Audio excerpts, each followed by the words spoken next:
afternoon, everyone, and welcome to the Budget and Finance Committee meeting for February 10th, 2020. I'm Paul Krikorian, Chair of the committee, joined by my colleagues, Mr. Price and Mr. Blumenfield, and we're ready to begin today's meeting. We'll go ahead and begin with our multi-item speakers, who will have 2 minutes each. We'll start with Mr. Previn, followed by Ms. McAllister.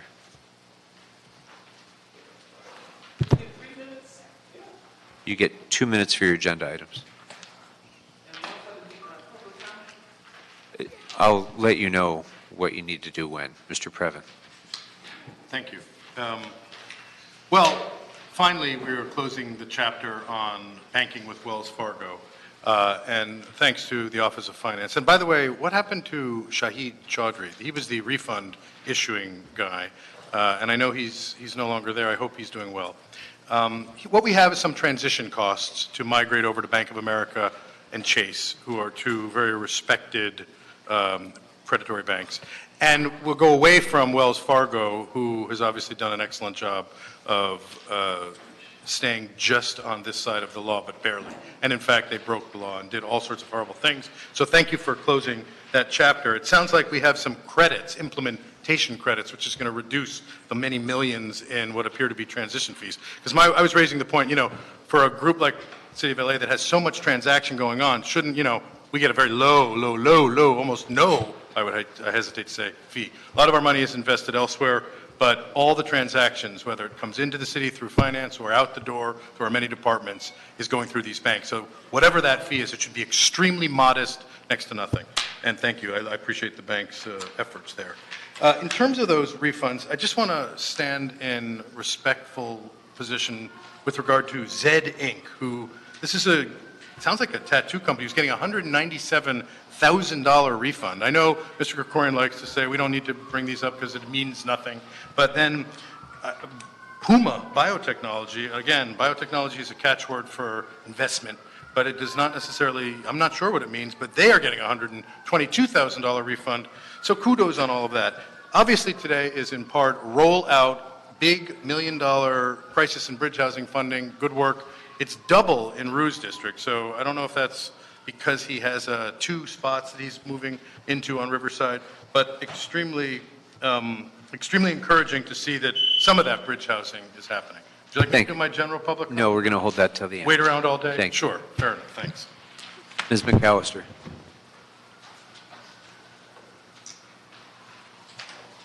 Okay. Number one here, you're talking about you want a city administrative officer to report relative to the Emergency Management Department Oversight Position Authority. And then you said a fiscal impact statement was submitted. Yes. Well, where is that statement?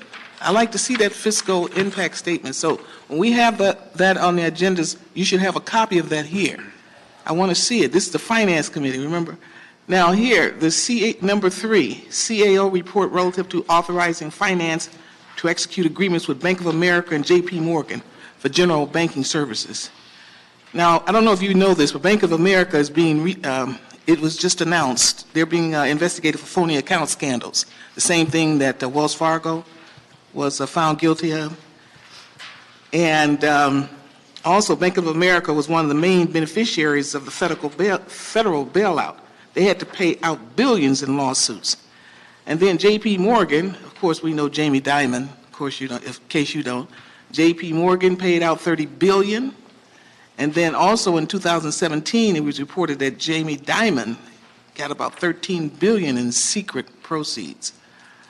Now, the CFPB, the Consumer Financial Protection Bureau, they're investigating this matter with Bank of America. Also, you're giving these refunds. I'm suspicious about these refunds.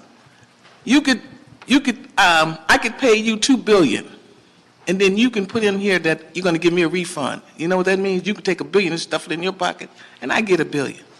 Okay? So I want to know about these refunds. Refund for what? If I go into the store for a refund, I'm going to have a receipt for what I bought. I see a whole lot of refunds. For what? Refund means you're giving it back, and they can cut you off a half and stuff it in their pockets. I'm going to do a Freedom of Information Act on this refund mess.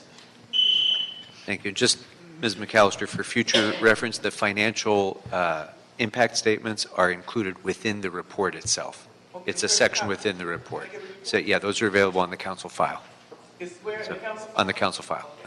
Yeah. Mr. Spindler. Right, so now we get to white niggas versus ordinary niggas. Now you look at number 4, number 5, those are being held in the normal, everyday homeless nigga community. But number 6 is white niggas on Riverside Drive in the nice area where current price will never be allowed to live in because number 1, color his skin is the wrong size, and number 2, his wallet isn't large enough like Kobe Bryant's. Yeah, you gotta have a wallet like Kobe or a helicopter. Right, so that's your final that's warning. it. Stick to the agenda. I am white, motherfucker. I'm talking about number 6. And why you giving over 2 million motherfucking Benjamins more over there in the rich white area than you do color folk that need that money far, far more than any motherfucker need over by Griffith Park. We need that down in the 8th and the 9th district now. We need it down in Skid Row. When the current price is doing his goddamn job, we be getting the 5.2 and you be getting the 3.4. See, fool? And you know damn well that's what it is. Even with homelessness, even now, still slavery, still discrimination. And it ain't going to change until we get people in there that represent Skid Row and the poor and really give a fucking shit. Not somebody that's backed by corporate Jew niggas like Chase Bank and number 3 in Bank of America. I don't want a bank there. I want a bank with Native Americans. I want a bank with credit unions. Why are we giving this to LA Financial Credit Union and number 3 by union member-owned banks? Why are we giving this shit to Wall Street, you dumb motherfuckers? Why? All right, that concludes agenda item-specific comment on all items. So, members, I'd propose items 1, 4, 5, 6, 7, 8, and 9 for consent approval as follows. On item 1, I'd propose that we concur in the Personnel and Animal Welfare Committee action. On item 4, I'd recommend that we concur with the Homelessness and Poverty Committee recommendations and approve the motion. Number 5, concur with the Homelessness and Poverty Committee recommendations and approve the motion. Item 6, concur with the Homelessness and Poverty Committee recommendations and approve the motion. And items 7, 8, and 9, I would recommend that we approve the Office of Finance's recommendations. Is there any objection to proceeding as I've indicated? Seeing none, it will be the action of the committee to do as I have just indicated as to those agenda items. And that'll bring us to item number 2. Item number 2 is an Office of Finance report relative to a request of funds from the fiscal year 2019-20 unappropriated balance for costs associated with the bank transition project.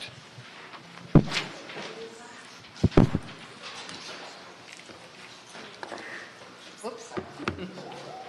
Have a seat.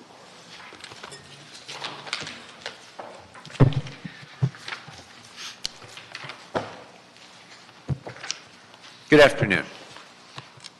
Good afternoon. Claire Bartels, Director of Finance. It's my pleasure to be here today on both items. The item before you is the request from my office and the Office of the Controller for funding to support the contracts that we are hopeful we execute today. May I address? So, you know, you're right, Ms. Bartels. Let's just take both matters up together so we can freely discuss both of them in context. Thank you so much. So indeed, today we seek approval on 2 of the most important contracts that will enable the city to deliver services to the residents and taxpayers of Los Angeles, namely our banking services contracts and the resources to support the implementation and ongoing success of our new partnerships with JP Morgan Chase and Bank of America. Council gave us direction last year to return to negotiate faithfully with JP Morgan Chase and Bank of America. and to return with contracts that ensure the following key elements. Number one, a bifurcation of services to protect the resiliency of the city treasury, to create the strongest infrastructure of protecting the city's cash management system, and to create a redundancy in the event we need to expand or exchange any of the services that either banking provider is to offer us. Secondly, contracts that affirm that we are doing business with socially responsible partners, that they are currently and will continue to be socially responsible, and they'll work with the city to continually enhance the city's policies. Thirdly, you asked that we ensure the resiliency into the future and that we have the ability to recover from any unforeseen financial disaster and thus have business continuity well into the future. This contract represents, it is set for a 5-year term with one renewable 5-year option. So we are seeking to execute contracts that will see us a decade into the future. I believe we have negotiated such contracts with both banks that meet our standards and expectations to take us into the future that we envision for Los Angeles. The structure is such that each of the two banks has both primary and secondary responsibilities. Bank of America will be taking on all of the depository functions for the city as their primary responsibility and will have as their secondary responsibilities that which JP Morgan will be providing. That is our controlled disbursement responsibilities, payroll, and all checks, whether all of payables, whether checks or electronic. Importantly, both banking contracts create the potential for long-term savings that will be created through efficiencies that we are committed in finance to pursuing following the initial implementation and migration of existing services. That migration, complete migration, we expect to occur by June 30th of this year, concurrent with the expiration of the Wells Fargo contract. Through these contracts, our new banking partners will work with us beyond June 30th to streamline our account structure, to reform our lockbox operations, to print our paper checks, to augment our payables programs, to identify alternatives to paper-based payments for city employees that are not able to avail themselves of direct deposit, and to move to digital disbursements for single-use and one-time payments. Efficiencies we are certain will save money and increase our customer service. Now, in recent months, since we were here last, and throughout the negotiations with both banks, both our banks have been working in good faith without the conclusion of a contract toward where we are today, and that's to have worked closely and continue to work closely with our client departments, assessing their business needs, their opportunities to streamline their operations. And we have seen in these recent months the complexity that is involved with this, the magnitude and the complexity of this transition. The work has begun, but with the execution of the contracts before you, the critical time, the most sensitive time, and the most complex time is upon us. These past several months have given us the opportunity to determine exactly what resources we're going to require to not only timely migrate the banking services as we close out with Wells Fargo, but we also continue to provide high-quality service while constantly minimizing risk to our daily operations and protecting the city's assets.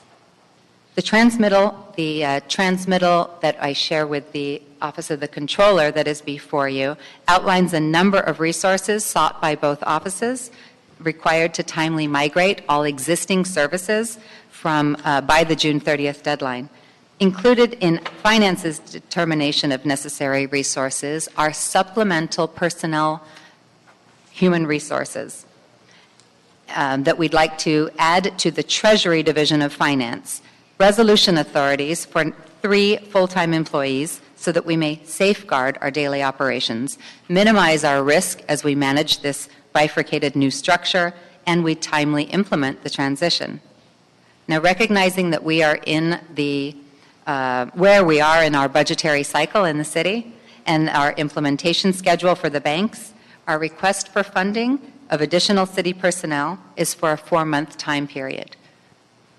However, we know that this will be an ongoing need, and as such, I wanted to share that we have submitted a supplemental budget package for your consideration in the upcoming budget process.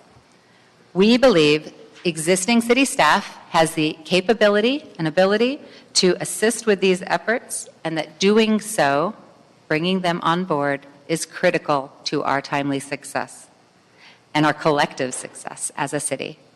I firmly believe it is both prudent and necessary to supplement our Treasury staff with more full-time positions and respectfully request the same support from the City Council. Now, my members of our team and the Controller's team are here with me to provide any further detail that you would like or to answer any questions about the transition or the banking contracts that we have faithfully negotiated. Thank you. Thank you.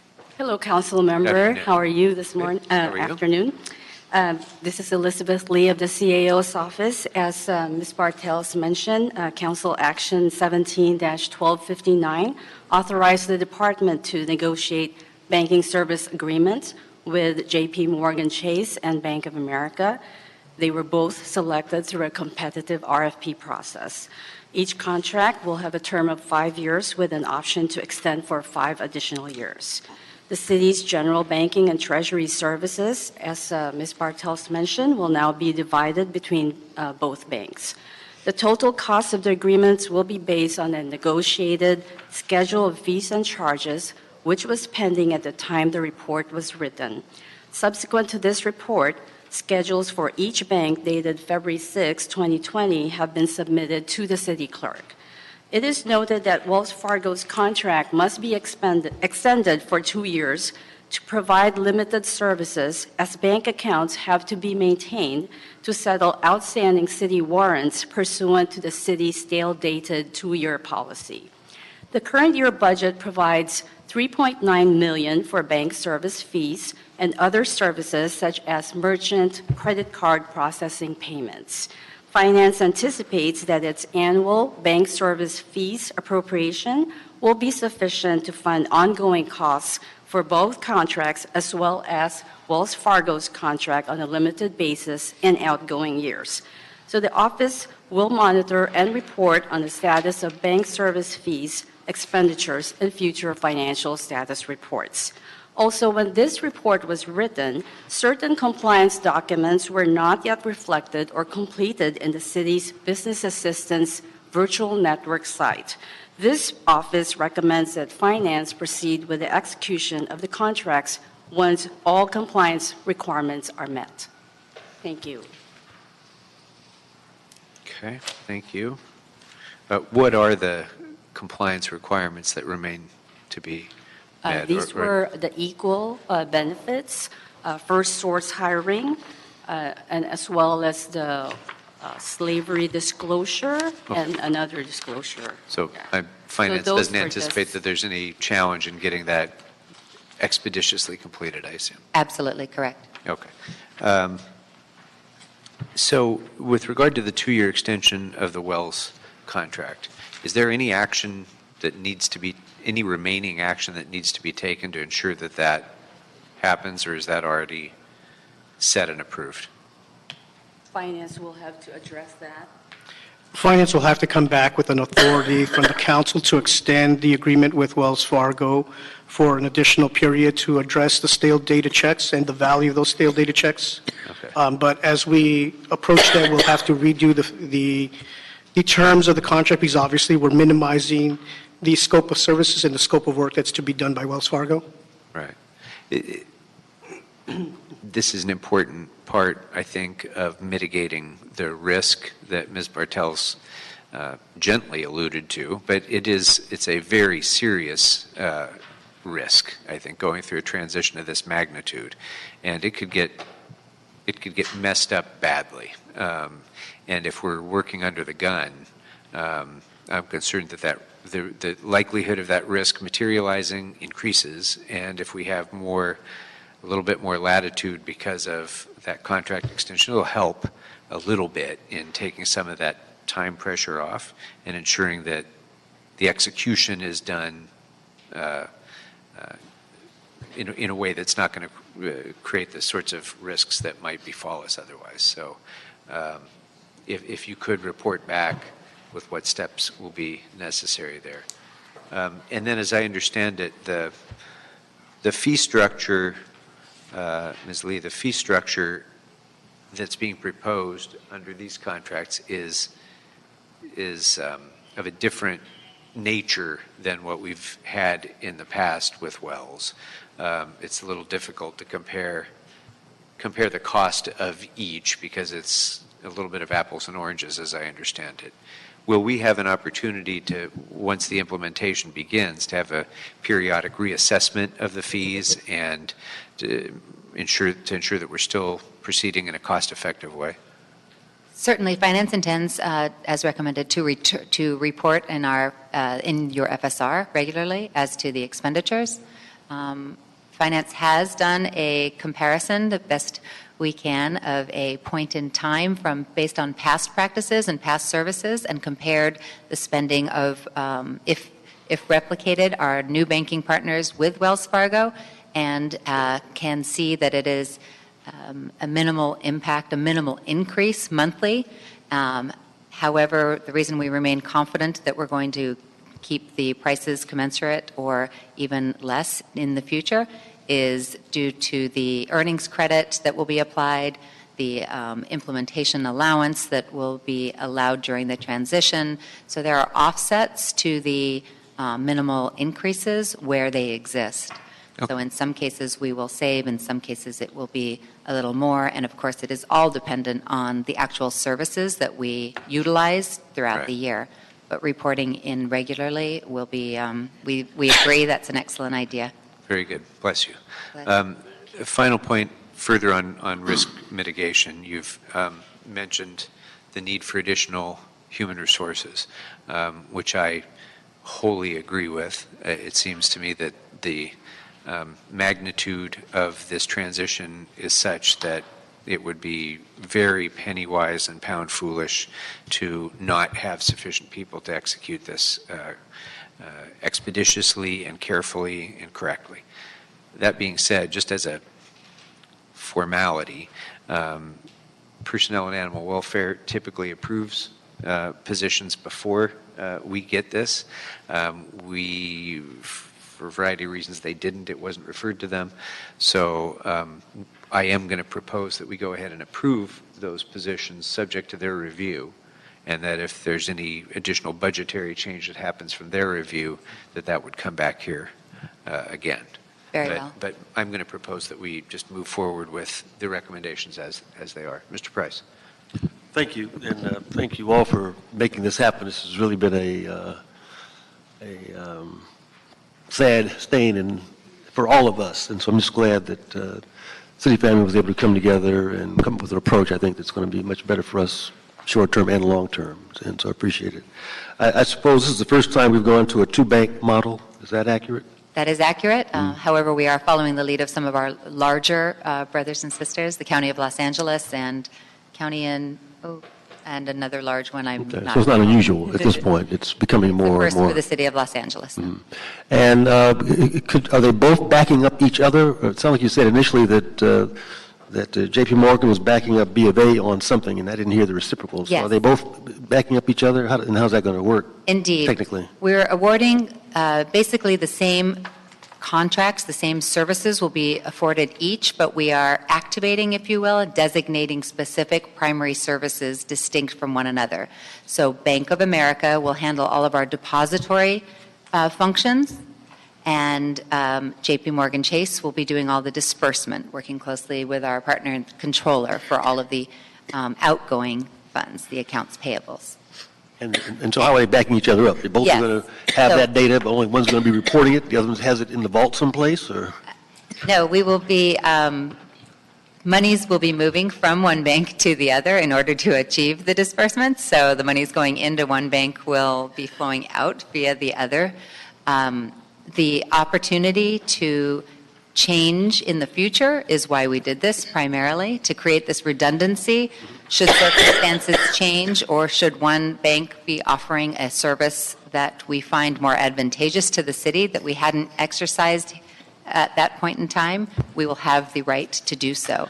Because it was all competitively bid, and both banks bid on all of the services, and they were both ranked number 1 and 2 across the board through our evaluation.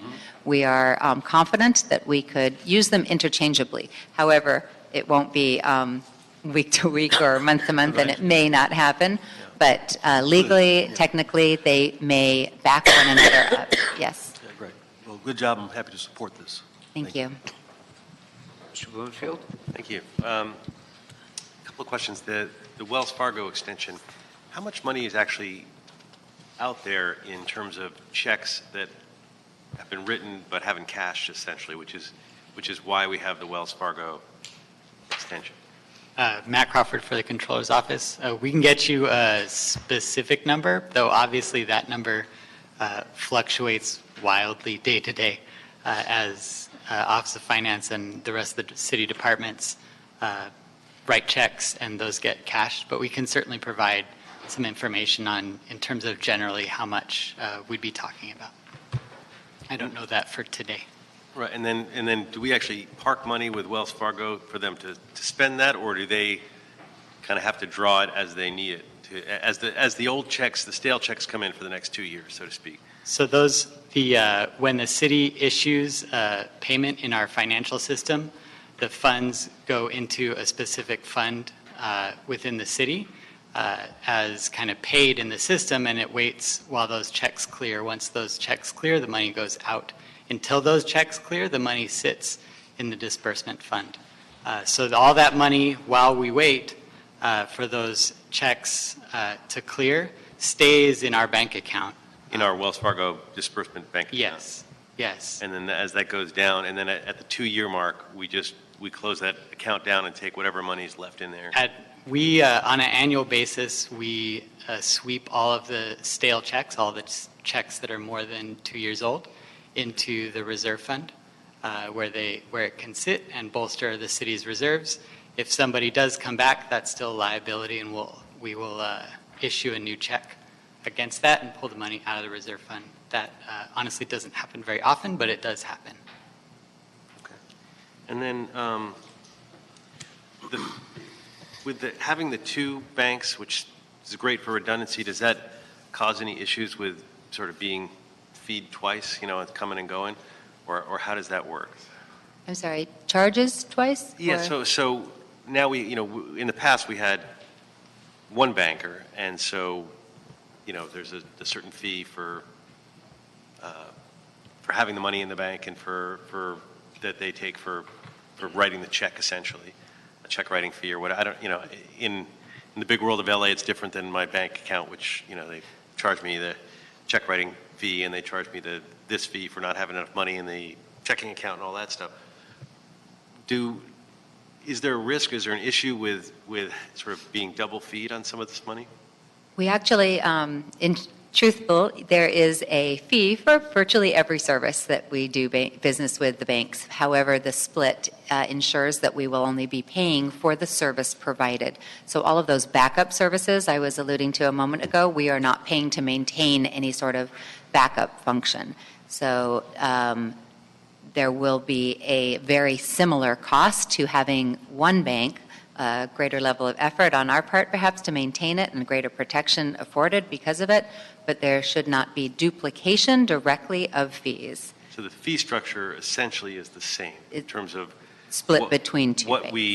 what we pay, $1 for and what we pay $1, for the money coming or going. It's just a question of who is getting that fee. Who performs that service, But yes. the actual fees themselves are the same, or have they gone down with this new structure, or It's a little of both. There's, think of it as a pricing sheet, each and every, and there's hundreds of line items that each and every type of activity has a charge based on volume and our use of it. And there are some, the line-by-line comparison against each other and against Wells Fargo led us to conclude and see that some are much lower than we're currently paying. And mind you, the prices we're paying today haven't been increased since the 2009 Wells Fargo contract. And so some of the prices today are less than Wells Fargo on line items, and some are slightly higher. And when we did our evaluation, as I mentioned, we looked at a typical month for the entire city, although I hesitate to say anything is typical, but we looked at a point in time and saw that it was roughly $15,000 a month greater under the new scheme, but that did not account for the earnings credit, which fluctuates based on the market. Can you explain the earnings credit? That was another question I was going to ask you about how that earnings credit works. The calculation of it, I think I'll defer to Saul for the actual calculation, but It's basically a formula that maintains, looks at what our balances are on the month. It looks at what the ongoing Fed rate is, as well as our volumes. So there's a standard formula, but it fluctuates month to month based on our balances. In the long run, it actually costs more for us to maintain higher balances, so spreading the balances over two banks is more beneficial. But we do see the benefit of the earnings credit rates to offset some of the service fees. But the earnings credit, that doesn't really change compared to what bank we're using. That's a formula? Well, it's a formula that may change slightly because, for instance, Bank of America expects to have higher deposits on their accounts because they're the inflows for all the money. J.P. Morgan expects to have lower balances, and so there may be a small adjustment in the variation, but it's not something that's extreme.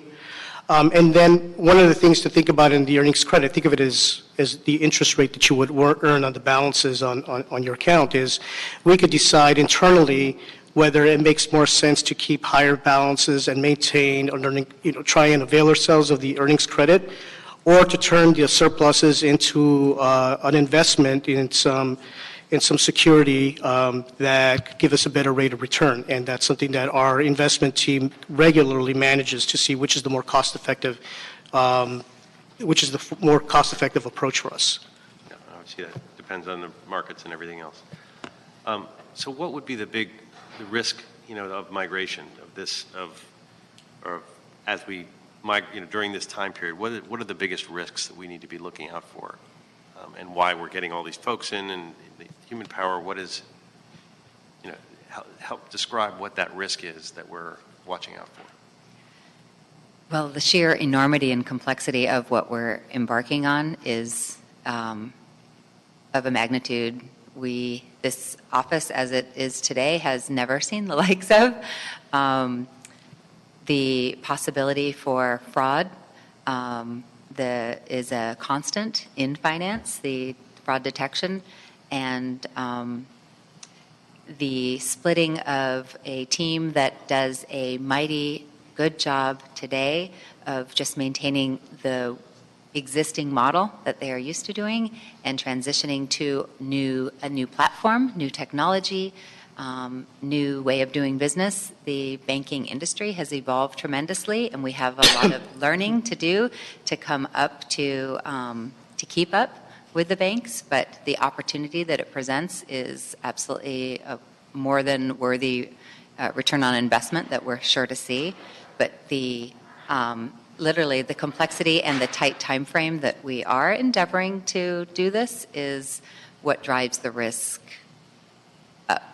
And I think literally the fact that it's a first for most of this team. Great. Thank you. All right, anything else, members? All right, then on item number 2, I would recommend that we approve the report's recommendations with the additional request that the matter be referred to the Personnel and Animal Welfare Committee for consideration as to the physician authorities. And on item number 3, I propose that we approve the CAO's recommendations. And if there's no objection, that will be the action of the committee. Thank Right. you so much. Thank you all very much. Thank you. Okay, that brings us then just to general public comment. So Ms. McAllister, would like to start us off, followed by Mr. Previn.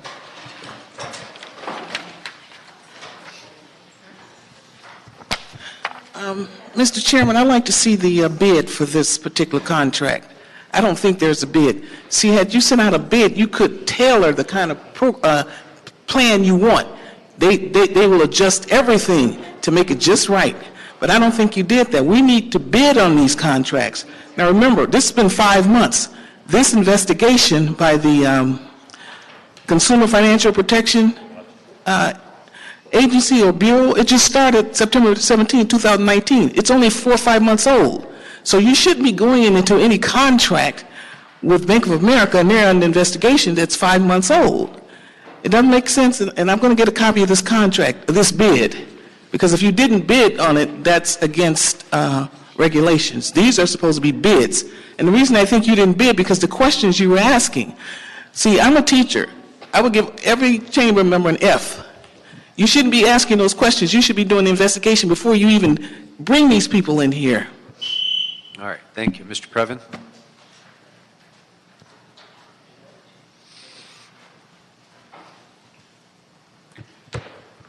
Thank you. It's Eric Previn from Studio City, and I wanted to raise up a concern. The Harvard Westlake School in our district, sir, after your letter, are claiming, although I don't believe it, that they don't want to participate with the neighborhood council in discussing their plans after your big boy letter that frightened them somehow. Now, we all know that that's not true, but I would ask you to tell them to show up in good faith, because otherwise they're going to further infuriate you if you're really infuriated, which obviously you're not. But I do appreciate your looking into that. It's important. And I wanted to, because members of the public who heard the last meeting in Van Nuys were present for the city council, and they're concerned about the special meeting nomenclature and labeling. So this is the budget and finance where if there's a lawsuit, I mean, sometimes it never makes it here because it just goes to claims, but I would ask you to look at the language that's being affixed to special meetings and fix it forthwith and let me know that it's done, and then we can avoid further litigation, and I appreciate your time. Thank you. Is Mr. Spindler here? He's not. So that was the final speaker that we have for general public comment, and there's no other business before the committee. We are adjourned.